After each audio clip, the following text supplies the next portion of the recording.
千年神木，盛开的樱花，雾气缭绕的山谷，这些美好是否跟我在现场看到的一切将有所不同呢？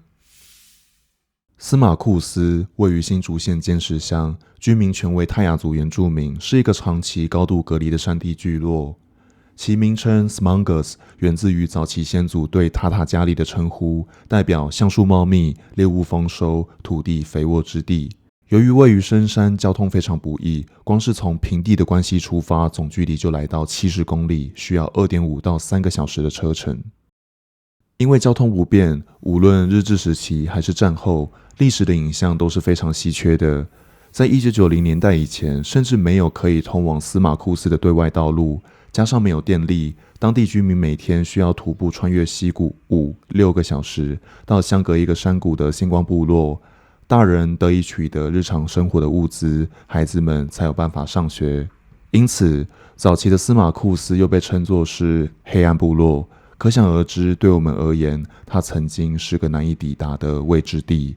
直到后来，发现部落拥有大量百年树林的巨木群后，部落里的泰雅族人们便开始了当地观光业的发展。1995年，车用连外道路开通后，部落也迎来了观光，也建立了特有的共同经营发展模式。这些是司马库斯讲求回馈互信的价值观。嗨，我是冠霖，欢迎回来。为了去印证这些影像是否如同真实一样美好，今年2月，我跟着朋友从台北骑着车前往上帝的部落司马库斯。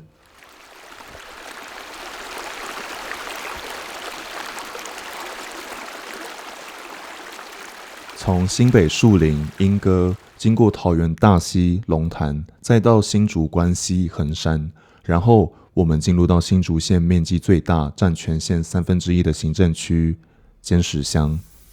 尖石这个称呼是真有一座非常巨大的岩石，在常年的日晒雨淋之下依然伫立着，象征原住民在艰困的环境中仍不畏艰难，有越挫越勇的精神。首先抵达的第一个景点渔老观景台，海拔1450公尺的渔老是作为尖石前后山区的分界。站在观景台可以俯视后山山谷的玉峰村以及群峰景色。然而当天的云雾来得非常快，短短1-2分钟的拍摄时间，眼前便转为一道巨大的白墙。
接下来再骑半小时，便会抵达下一个景点空溪吊桥。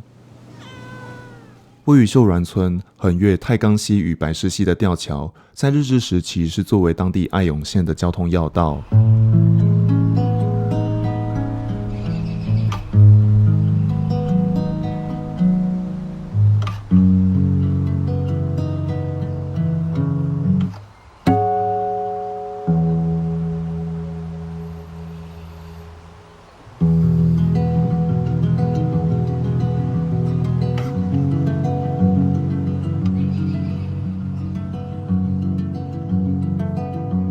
再骑20分钟，就会抵达竹60乡道与司马库斯岔入口。当时从台北走走停停，大概也有快4个小时，疲累感是从双手延伸到肩膀，再到背部的。不过，接下来的考验才正要开始。我甚至会说，司马库斯产业道路这16公里的路程，体感上跟前4个小时是不分轩轾的。司马库斯的观光特色除了神木群，最热门的旺季是从2到3月的樱花季。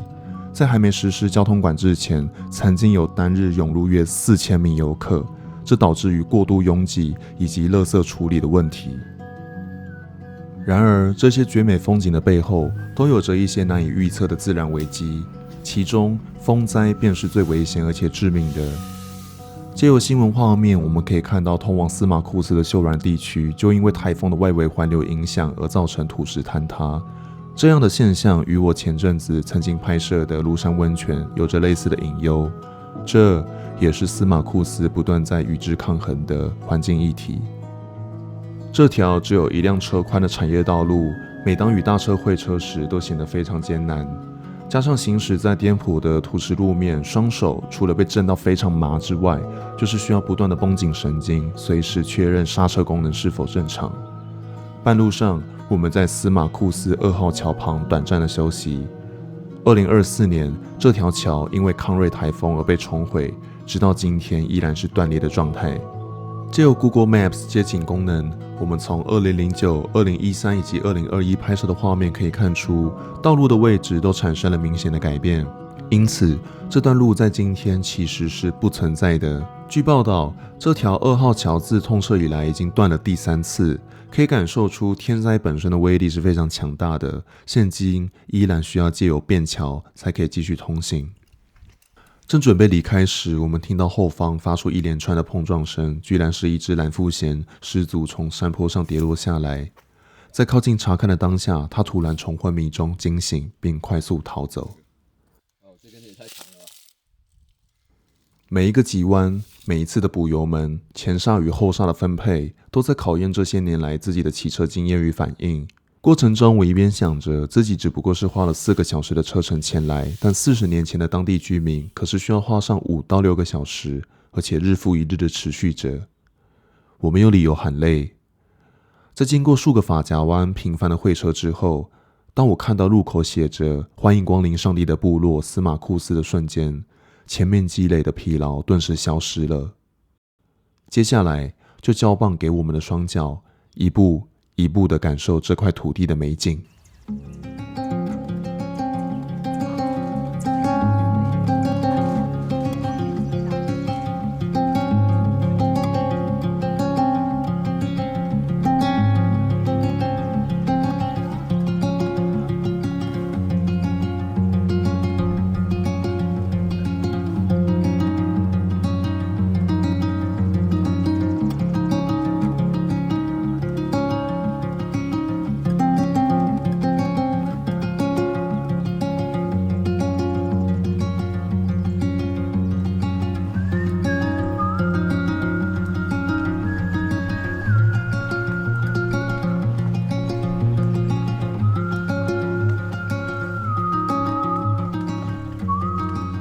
在出发之前我对司马库斯的想象其实蛮单纯的。2到3月因为是樱花季嘛，在网络上有看到很多很明亮、很饱满的影像。那这些影像就像是反复被确认过的风景。那当我真的行走在这条步道的时候，对，基本上跟这些影像是没有什么太大的差别。绽放的一株又一株的樱花大道，人群停下脚步拍照打卡。那或许这也是我们熟悉的一种被共同建构的美。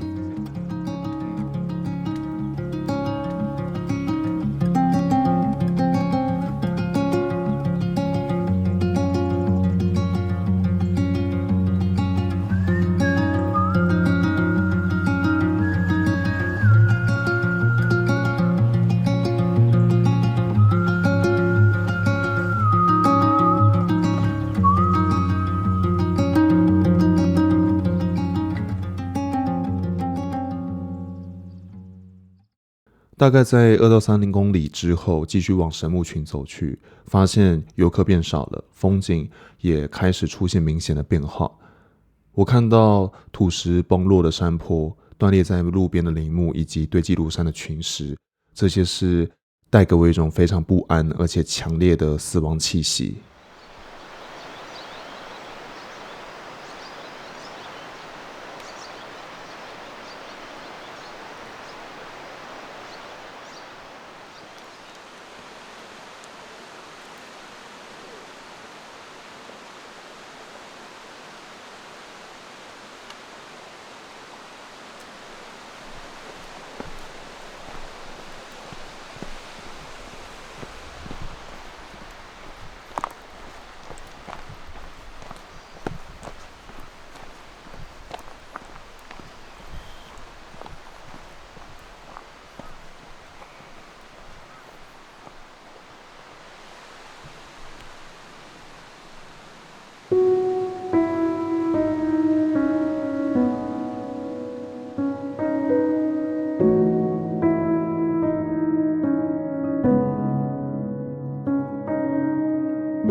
这张照片，当视线缓慢地往下移动，作为旅者的我们，在神木面前是如此的渺小。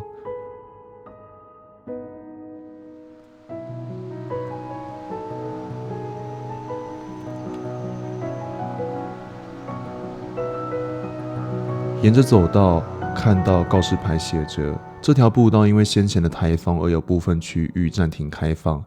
我们原本应该可以抵达的地方，也在这边被中断了。地图上标示的路径，它就像是依然存在，却被一层无形的结界给隔绝在外。有着妈妈之树之称、树龄已达2500年的红桧神木，它见证了一切，并静静地守护着这片受伤的土地。我意识到司马库斯的风景并没有消失，只是它被改写了。那天色暗得也很快，我只想在视线模糊之前，把握最后的机会去拍摄。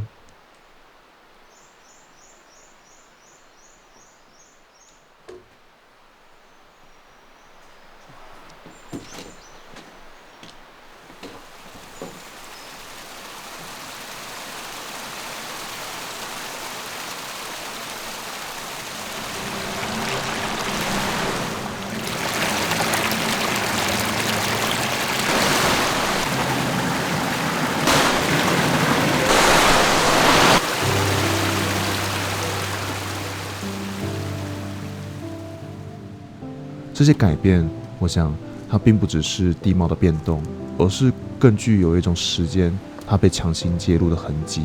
或许每一次的造访都只能看见一个短暂的时间切面，我们也无法确定这些风景它是否何时又改变了，甚至是以什么样的方式消失。然而我觉得这就是大自然无常，无常它也是风景的一部分。我认为这需要好好的被记录，好好被看见。透过旅行，我们接近司马库斯，从樱花盛开到被风灾影响的神木群。等几年之后，我们再回看这些影像的时候，也许它才会真的具备意义，也说不定。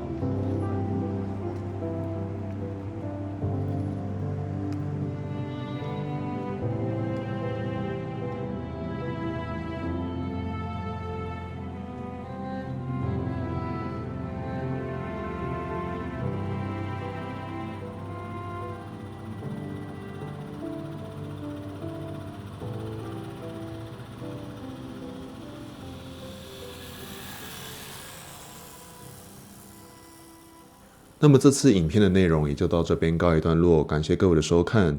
你们曾经去过司马库斯吗？无论去过或者还没去过的各位，都欢迎在影片的留言处提供你们的想法回馈给我，也欢迎追踪我的 Instagram， 将会定期的更新我的影像创作。一如往常的，期待下次与各位在线上的交流。我们下次见。